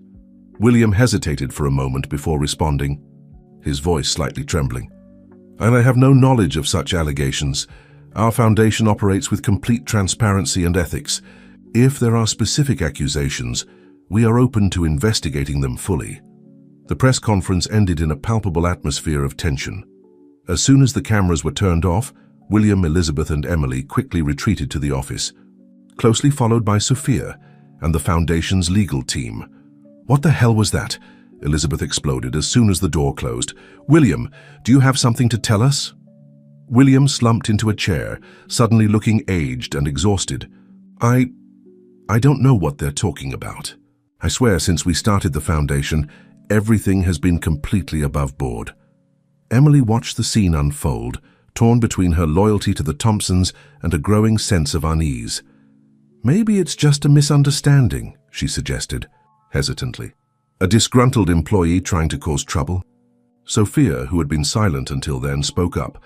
"Regardless of the source, we need to take this seriously. If there's any truth to these allegations, we need to uncover it and deal with it immediately. The following hours were a whirlwind of emergency meetings, calls to lawyers, and frantic attempts to trace the source of the accusations. Emily found herself in the middle of it all, helping to review documents and trying to stay calm amidst the chaos. It was late in the afternoon, when everyone was exhausted and on the brink of despair, that the truth finally came to light. An anonymous email arrived, containing documents that seemed to implicate not William, but Elizabeth in some questionable transactions during the Foundation's early months. The silence that followed the revelation was deafening. All eyes turned to Elizabeth, who seemed to have shrunk in her chair. "Elizabeth?" William's voice was a mix of confusion and pain. "What is this?" Elizabeth closed her eyes, taking a deep breath before speaking. I did what I thought was necessary to ensure the Foundation had a solid start. There were some financial shortcuts I took. Nothing illegal, but certainly questionable from an ethical standpoint." Emily felt as if the ground had disappeared beneath her feet. Everything she believed in, all the work they had done, suddenly seemed tainted. "Why?" was all she could manage to ask, her voice barely above a whisper. Elizabeth looked directly at Emily, her eyes filled with a mix of regret and determination. "Because I believed in what we were doing. Because I couldn't bear the thought of failing, of disappointing all the people who depended on us. I thought I was protecting the dream we built together." The silence that followed was heavy, laden with conflicting emotions. William seemed devastated, Sophia was shocked, and Emily didn't know what to feel. It was William who finally broke the silence. "We need to fix this," he said, his voice tired but resolute. "We need to be completely transparent, face the consequences head-on." Emily nodded slowly, feeling the weight of responsibility on her shoulders. "What about the Foundation, the people who depend on us?" Elizabeth stood up, her face a mask of determination, despite the unshed tears in her eyes. "We'll do whatever it takes to protect the Foundation's work, even if I have to step aside." Elizabeth's words hung in the air, heavy with implications. Emily looked around the room, at the people who had become her family, and realized they were on the brink of another major change. As night fell over the Thompson mansion, Emily knew the coming days would be crucial. They would face not only public scrutiny and potential legal repercussions, but also the difficult task of rebuilding trust among themselves. What did the future hold for the Thompson Foundation and the people who had built it with so much love and dedication? Only time would tell, but one thing was certain: nothing would ever be the same again. Emily looked out the window at the garden now shrouded in shadows and made a silent promise to herself and to all those the Foundation helped. She wouldn't give up. No matter how difficult the road ahead, she would fight to preserve the good they had done and to right the wrongs of the past. The days following Elizabeth's revelation were a whirlwind of emotions and frantic activity. The Thompson mansion, once a haven of hope and healing, now seemed enveloped in a cloud of uncertainty and tension. Emily found herself at the epicenter of a storm of crisis meetings, lawyer interviews, and endless document review sessions. Her days became a confusing mix of trying to keep the Foundation running while dealing with mounting external pressure and an atmosphere of internal distrust. One morning, about a week after the disastrous press conference, Emily found William alone in the therapeutic garden. He was sitting on a bench, watching the sunrise with a distant look in his eyes. She hesitated for a moment before approaching. "Mr. Thompson?" she called softly. "Are you okay?" William turned to her, a sad smile playing on his lips. "Ah, Emily. Good morning. I was just reflecting." Emily sat down beside him, feeling the weight of the silence between them. Finally, William spoke. "You know, when I started this foundation, I thought I was redeeming myself for my past mistakes. But now I wonder if I'm just perpetuating a cycle of errors and half-truths." Emily felt her heart tighten as she saw the pain in William's eyes. "Mr. Thompson, the good we've done here is real. The patients we've helped, the lives we've changed, that can't be denied." William nodded slowly, You're right, of course. But at what cost, Emily? At what cost? Before Emily could respond, they were interrupted by the arrival of Elizabeth. Her usually composed face showed clear signs of sleepless nights and constant worry. "Ah, here you are," said Elizabeth, her voice tense. "We have a meeting with the legal team in half an hour. They have news." The trio walked in silence back to the mansion, each lost in their own thoughts. As they entered the meeting room, they were greeted by Sophia and a group of stern-faced lawyers. "Good morning, everyone," began the lead attorney, Dr. Mendez. "We've carefully analyzed the situation, and while Mrs. Thompson's actions were not strictly illegal, they certainly raised significant ethical questions." Elizabeth lowered her head, guilt evident in her posture. William instinctively reached for her hand, a gesture of solidarity despite everything. Dr. Mendez continued, "Our recommendation is a full and voluntary disclosure of all questionable transactions, followed by a significant restructuring of the Foundation's administration." "Restructuring?" Emily couldn't help but interrupt. "What exactly does that mean?" The lawyer looked directly at Elizabeth before responding. "It means that Mrs. Thompson must temporarily step away from any leadership position within the Foundation. Additionally, we suggest the creation of an independent oversight board to ensure full transparency moving forward." A heavy silence fell over the room. Emily looked at William and Elizabeth, seeing the shock and pain on their faces. It was Sophia, who finally broke the silence. "What about the patients, the ongoing programs?" Dr. Mendez adjusted his glasses before answering, "With the appropriate measures, we believe the Foundation can continue its operations. However, there will be a period of intense scrutiny and possible temporary funding reduction." The following hours were an emotional roller coaster of difficult decisions. Elizabeth, with tears in her eyes but determination in her voice, agreed to step aside. William, visibly shaken, committed to leading the restructuring process. Emily, observing all of this, felt torn between her loyalty to the Thompsons and her commitment to the Foundation's mission. When everyone else had left, she remained in the meeting room, gazing out the window at the garden they had built together. "A penny for your thoughts?" Sophia's gentle voice pulled her from her reverie.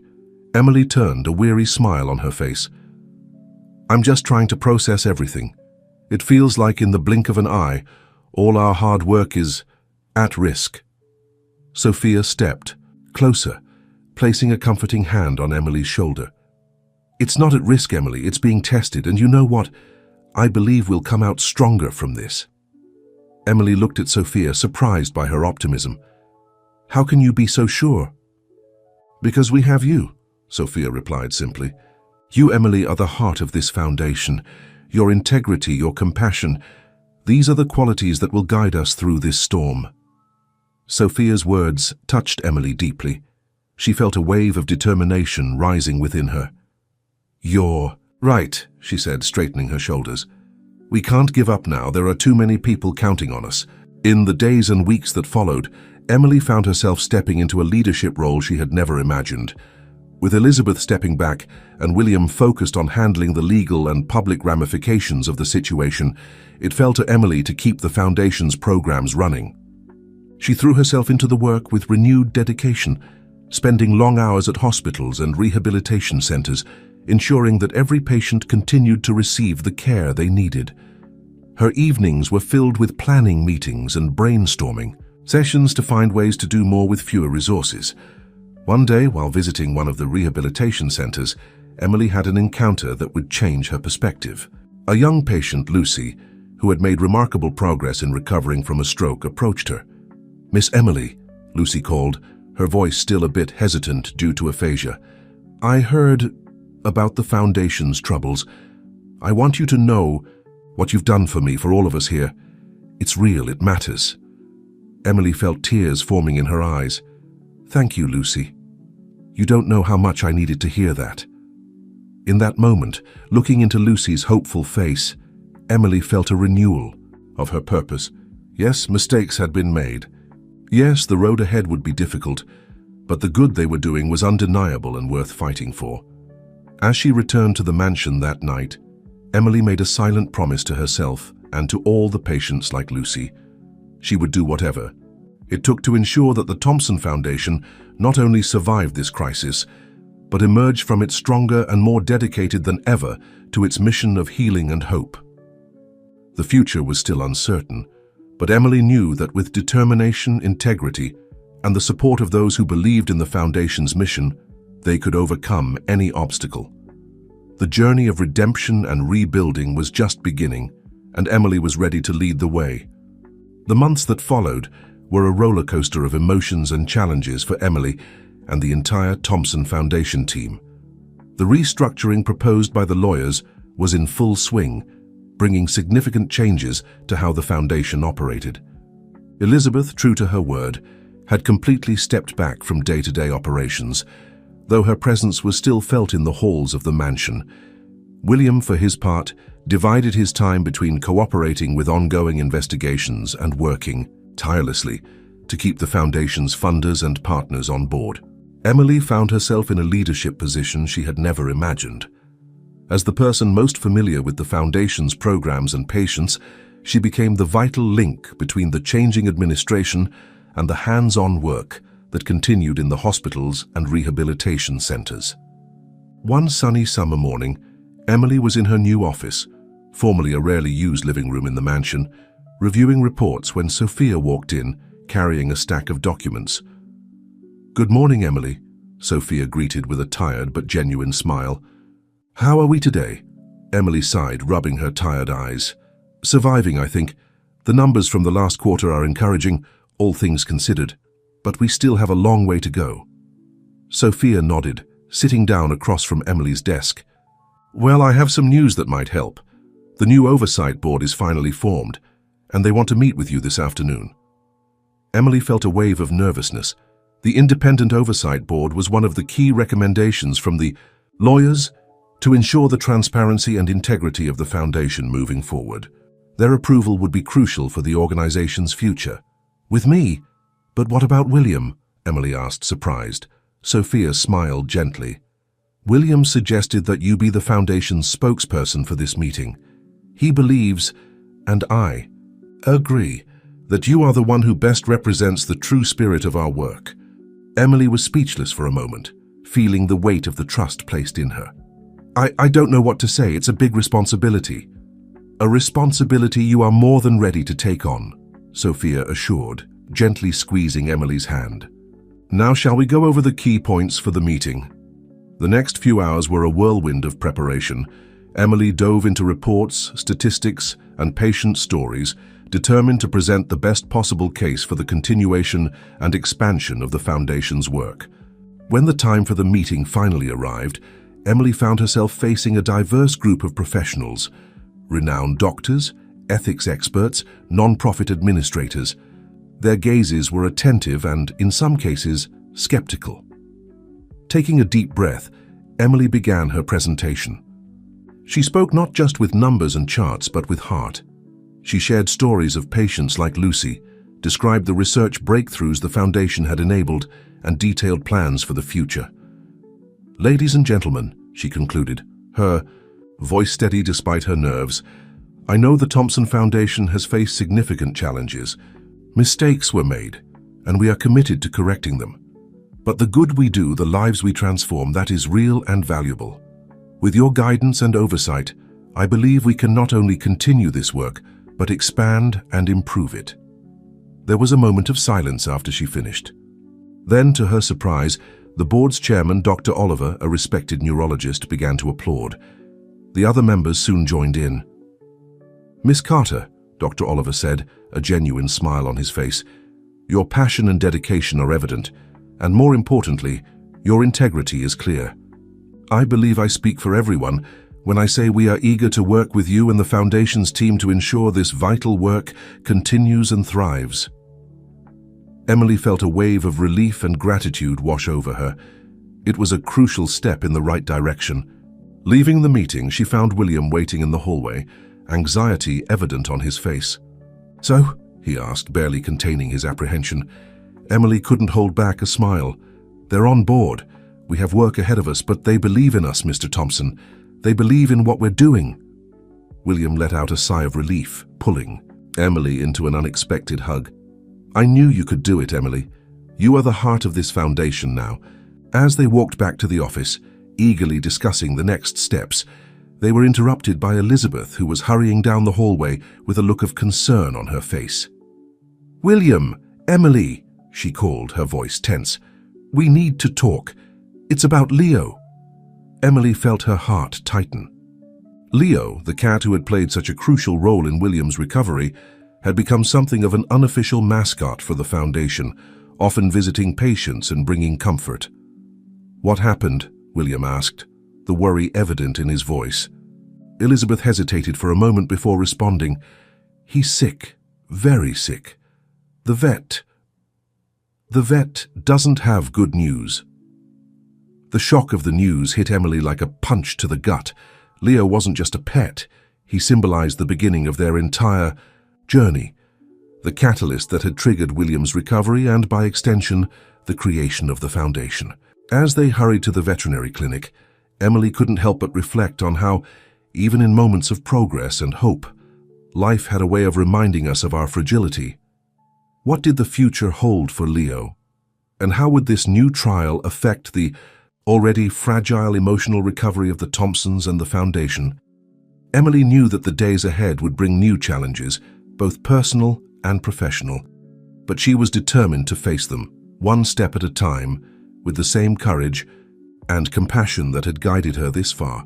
The veterinary clinic was a familiar place for Emily, having accompanied Leo on his routine visits over the years. But that day, the sterile environment and the smell of antiseptic felt oppressive. William, Elizabeth, and Emily waited in tense silence, each lost in their own thoughts. Dr. Sanders, the vet who had cared for Leo for years, entered the waiting room with a grave expression. "Mr. and Mrs. Thompson, Miss Carter," he greeted, his voice soft but serious. "I'm afraid the news isn't good." William squeezed Elizabeth's hand, his voice trembling as he asked, "How bad is it, doctor?" The vet sighed deeply before responding. "Leo has an aggressive tumor in his liver. Given his advanced age and the stage of the disease, treatment options are limited." Emily felt as if the air had been sucked out of the room. Leo wasn't just a pet. He was a symbol of hope, a living reminder of the miracle of William's recovery. Elizabeth was the first to break the silence, her voice choked with emotion. How long does he have?" "It's hard to say for sure," Dr. Sanders replied gently. "It could be weeks, maybe a few months. The important thing now is to ensure he's comfortable and pain-free." William nodded slowly, unshed tears glistening in his eyes. "Can we see him?" The vet led them to a private room where Leo rested on a soft bed. The once vibrant and energetic Siamese cat now looked frail and tired. Still, upon seeing William, he lifted his head and let out a soft meow. Emily watched with a heavy heart as William knelt beside the bed, gently stroking Leo's fur. "Hey, buddy," he murmured, his voice choked. "You've been so strong for so long. Now it's our turn to be strong for you." In the days that followed, the routine at the Thompson mansion and the foundation subtly shifted to accommodate Leo's care.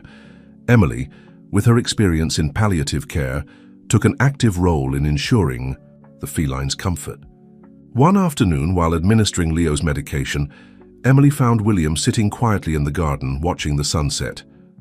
"Mr. Thompson," she called softly, "are you okay?" William turned to her, a sad smile on his lips. "Ah, Emily, I was just reflecting. You know, it was right here that Leo woke me up for the first time after the accident. A simple touch of his paw and, well, you know the rest of the story." Emily nodded, sitting down beside him. "He really changed everything, didn't he?" "More than you can imagine," William replied, his gaze distant. "Leo didn't just bring me back to consciousness. He reminded me of what's truly important in life: love, connection, compassion, all the things I had neglected in my blind pursuit of success and recognition." Emily felt a wave of emotion as she listened to William's words. "It's amazing how sometimes the simplest creatures teach us the deepest lessons." William nodded, turning to face her directly. "Emily, I want you to know, no matter what happens to Leo, the work we've started here, the good we're doing, it will continue. It's his legacy as much as it is ours." In the days that followed, the Thompson mansion became a sanctuary of care and compassion. Patients from the foundation, upon hearing about Leo's condition, began sending cards and drawings. Some even made brief visits, sharing stories of how the cat had touched their lives during their own recoveries. Elizabeth, who had always maintained a certain emotional distance, surprised everyone with her dedication to Leo. She spent hours by his side, reading aloud or simply offering silent comfort.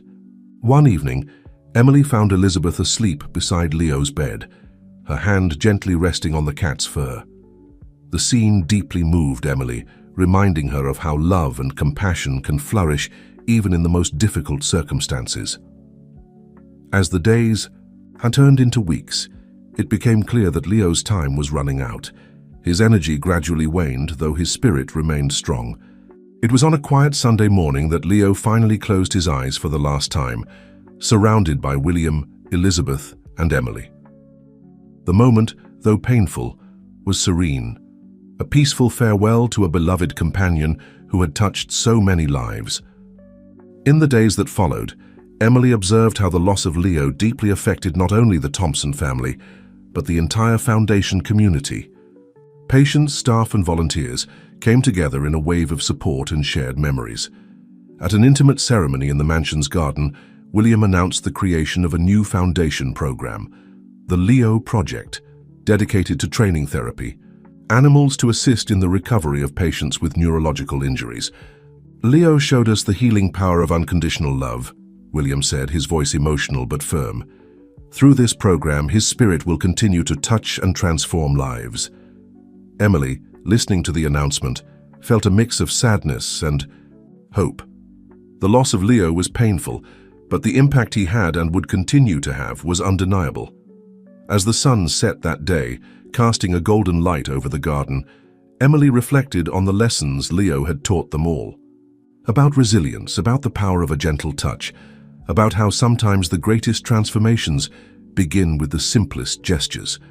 The future was still uncertain, with many challenges ahead for the foundation and everyone involved. But in that moment, watching William and Elizabeth holding hands, united in their grief and their determination to continue the work they had started, Emily felt a renewed sense of purpose.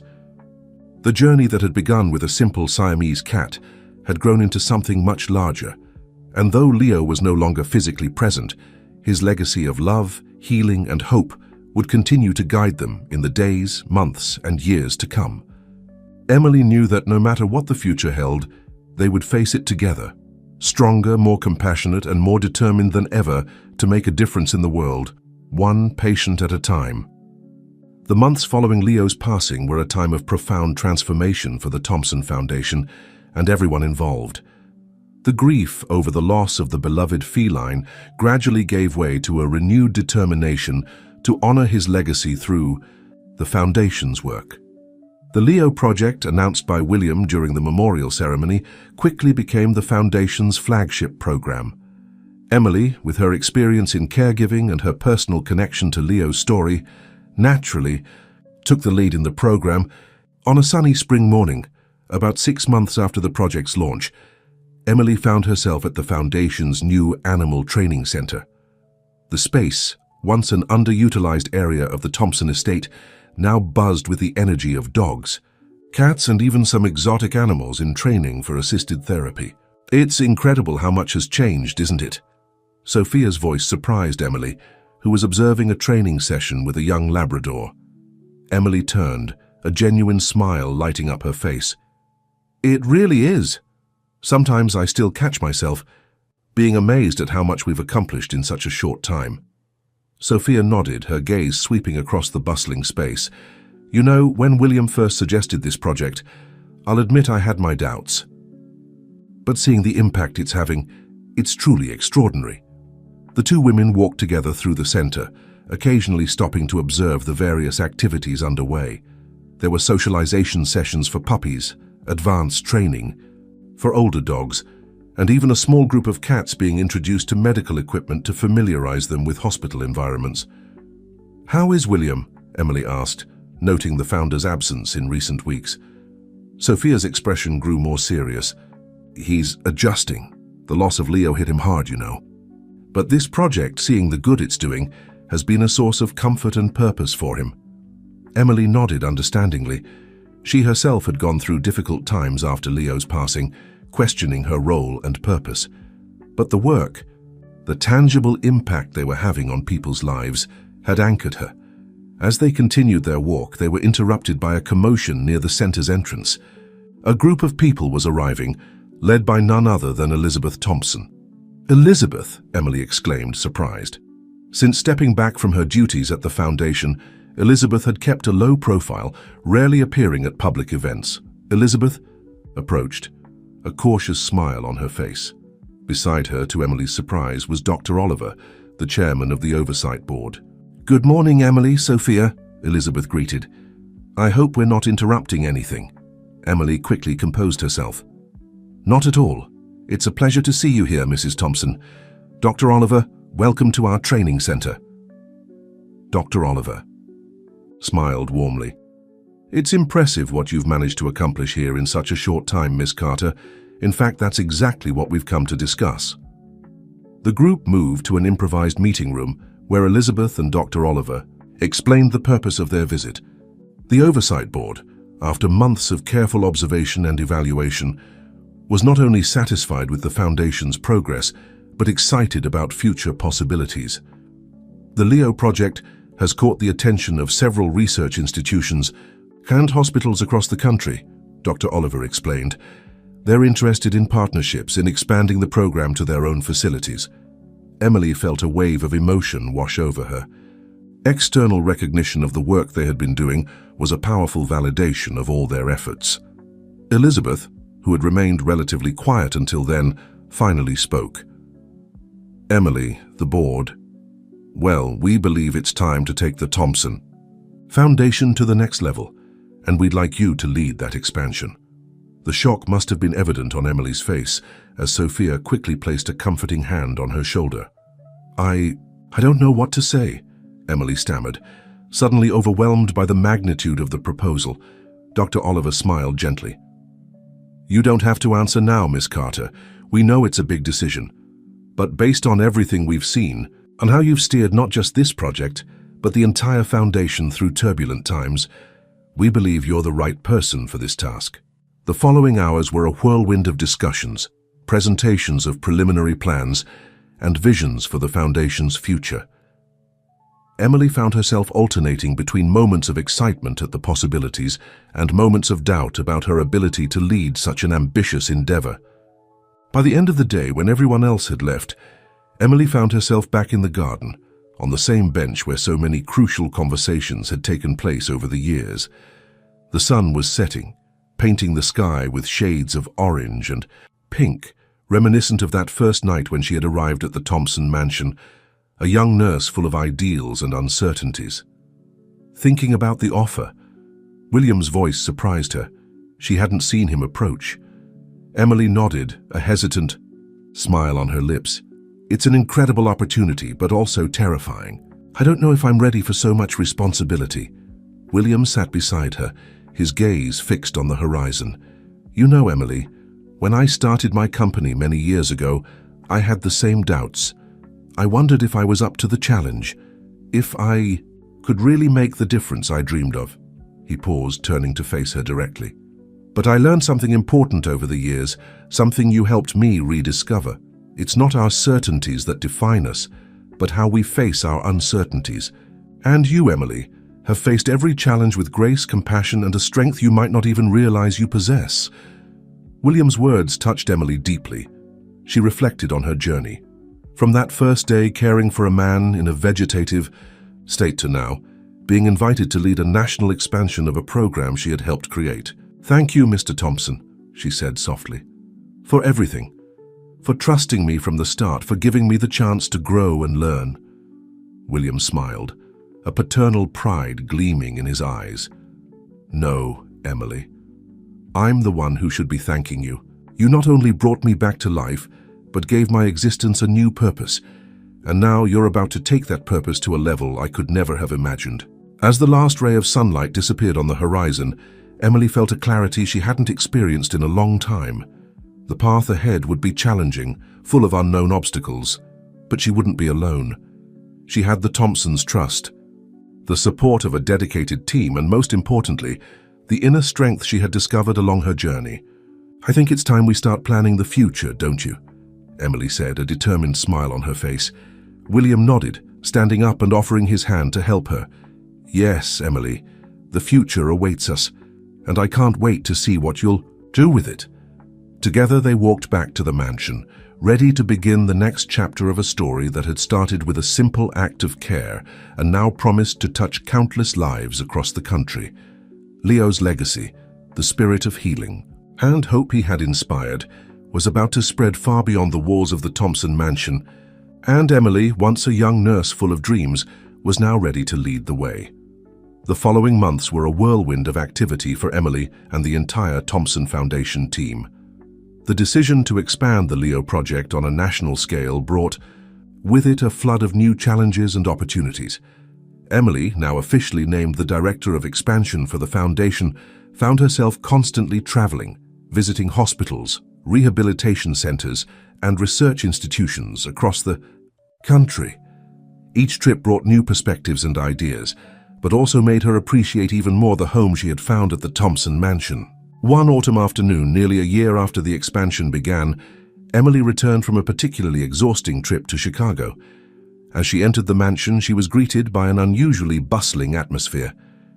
"Emily, so glad you're back," Sophia greeted her, a mix of excitement and concern in her voice. "We have an interesting situation on our hands." Intrigued, Emily followed Sophia to the main office where she found William, Elizabeth, and Dr. Oliver in an animated discussion. "Ah, Emily, welcome back," William greeted her, his face lit with an enthusiasm she hadn't seen in a long time. "We have some incredible news to share with you." Dr. Oliver cleared his throat, adopting a more formal tone.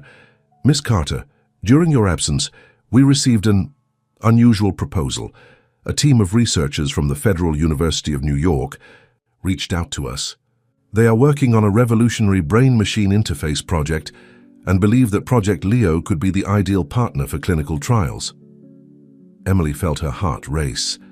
Brain-machine interface was a cutting-edge field, with the potential to completely transform the lives of patients with severe neurological injuries. "This is incredible," she managed to say, her mind already racing with possibilities. "But why did they specifically come to us?"